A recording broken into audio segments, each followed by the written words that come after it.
Welcome, Alan, to chapter 10. Thank you, Mr. Hay. Thank you. Good to see you again. Thank you. And Annie, welcome to your reading practice of the week. Hello, Mr. T. Hello, Teacher Alan. So, are we ready for We're another ready. episode of reading? So, Alan, would you be so kind as to start to read? I hope you can see everything very clearly. It's quite clear. Yes, it's great. Yes. Okay, so we're looking at, is it chapter 10? Yes. And it's, the title is Moor House. And it goes as follows. The next morning, I woke late. I walked along the road for many miles. It started to rain. Soon my clothes were wet. I saw no one. I walked on the moor all day.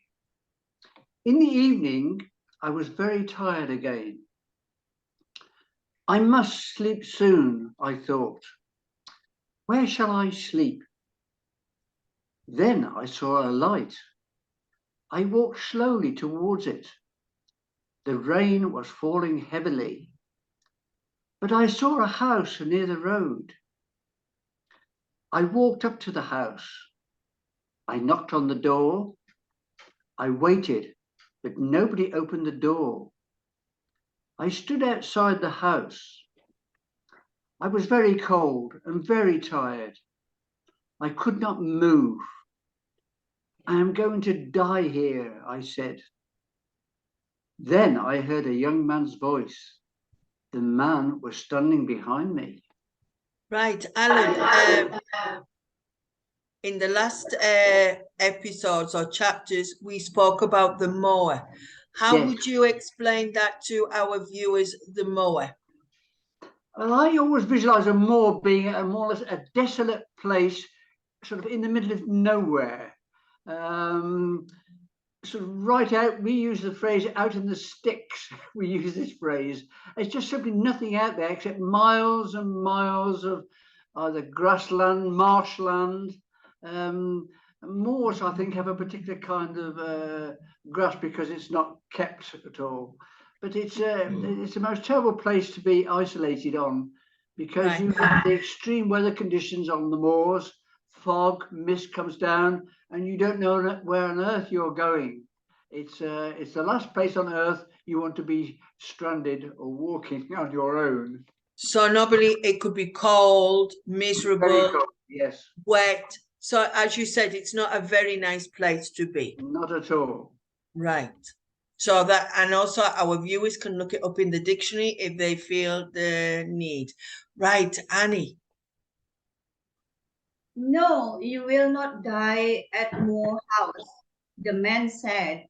Then he unlocked the door of the house. He took me into the house. He took me into a warm sitting room. Please sit down, he said. Two pretty young women came into the room. Give this poor woman some food, Diana, the young man said. Give her some dry clothes, Mary. Then he spoke to me again. My name is John Rivers, he said. These are my sisters, Diana and Mary. What is your name, young woman? Right. Now, I wanted to explain. To unlock. So, if you lock something, you have a key. And to open is to unlock the door. Also, I mentioned the other day in one of the chapters that here, when we use poor, we don't refer to money. We refer to someone who is not very well, or there's something negative happening to this person. So I could say, oh, poor Annie's got a cold today. Or poor Alan, he's had an accident. So I just want to express my concern that something negative has happened, maybe. Okay, Alan. My name is Jane Eyre, I said. I closed my eyes. Jane is very tired, Diana said. She must go to bed now. I stayed in bed at the Moore House for 3 days. Diana and Mary Rivers were governesses. They were staying at Moore House for a few days. St. John, their brother, was a clergyman. They were very kind to me. Soon we were good friends. Right, I imagine if they're all governesses, they had things in common, no? Now, Absolutely. Alan, what can you see in this picture? How would you describe this picture? Well, they seem to be sitting around the table having maybe a cup of tea and maybe some light refreshments. But I think she's been given hospitality by sitting at their table near a nice, warm, glowing fire, I assume, and sharing a cup of tea and some light refreshments. So if our viewers remember, this story takes part in the 18th century. And can you see on the wall how many pictures there are in the living room? Yes. So the decor, the decoration at that time, there were lots of objects in the living room, no? Pictures maybe of someone of the family or artwork. Also, we can take into consideration the way they dress, the hairstyles. Oh, of course, yes. So these are things that to take into account. So they sat in the living room in front of a nice warm fire, maybe having afternoon tea with light refreshment and something to eat. Right, Annie, can you continue, please? One day, John asked me about my life. I was a governess too, I told him, and I told him about Lowood School, but I did not tell him about Thornfield Hall. I did not tell him about Mr. Rochester. I want to work, St. John's. I said, will you help me? I have a plan, St. John said. A few miles from here, there is a village. Many of the girls in the village cannot read or write. I'm going to pay for a girls' school in the village. But I must find a teacher for this girl. I will teach them, St. John said. I said, good, he said. There will be a small house next to the school. You will live there.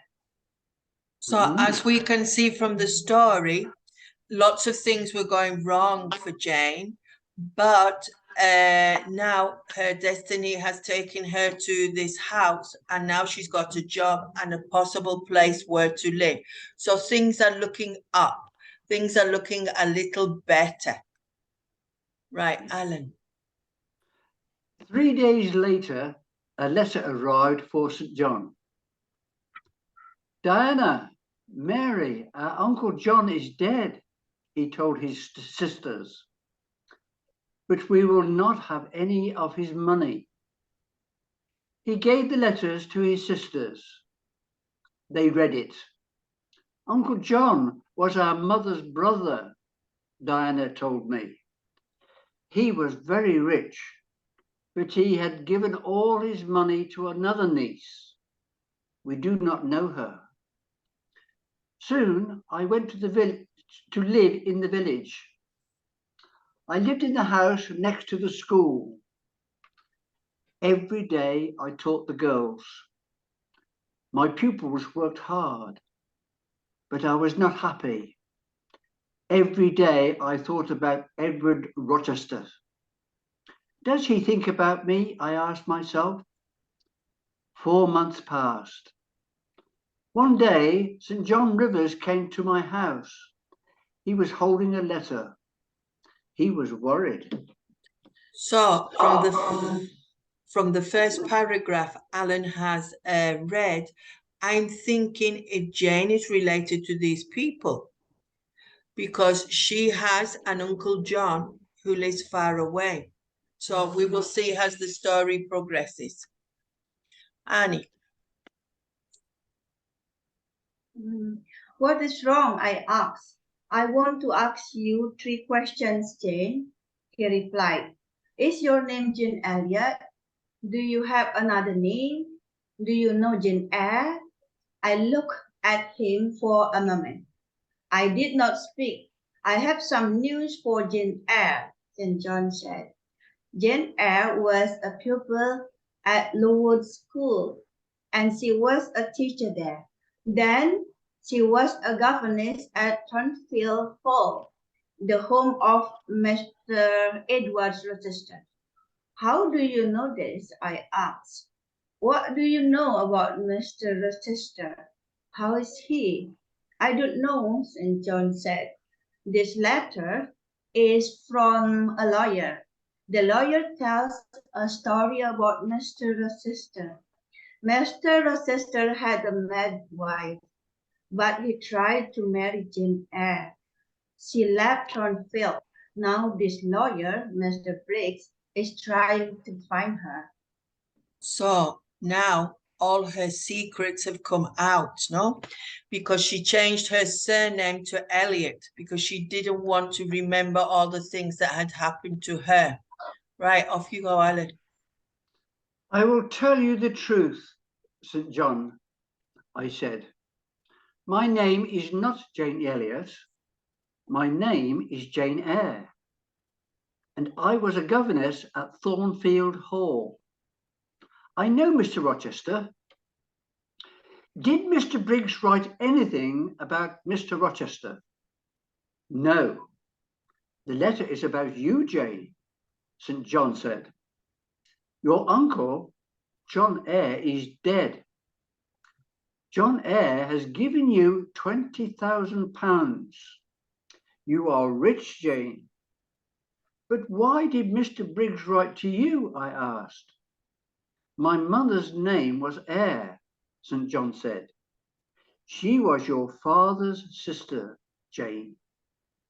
Then you, Diana, and Mary are my cousins, I said. I thought carefully for a moment.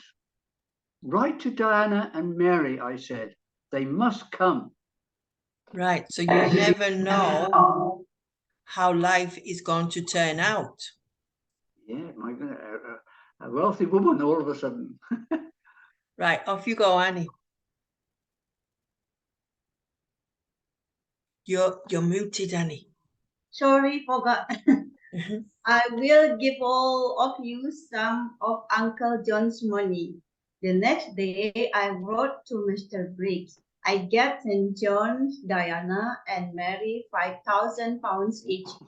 I wrote to Mrs. Fairfax too, but she did not reply. 6 months passed. I heard nothing from Thornfield Hall. I heard nothing about Mr. Rochester. Then one day, I was walking on the moor. Suddenly, I heard a voice. There was nobody on the moor, but the voice was calling my name. Jane, Jane, Jane. That is Mr. Rochester's voice, I said to myself. Then I shouted, I'm coming, Edward, I'm coming. I ran to Moor House. I spoke to my cousins. I'm going to Thornfield Hall tomorrow, I told them.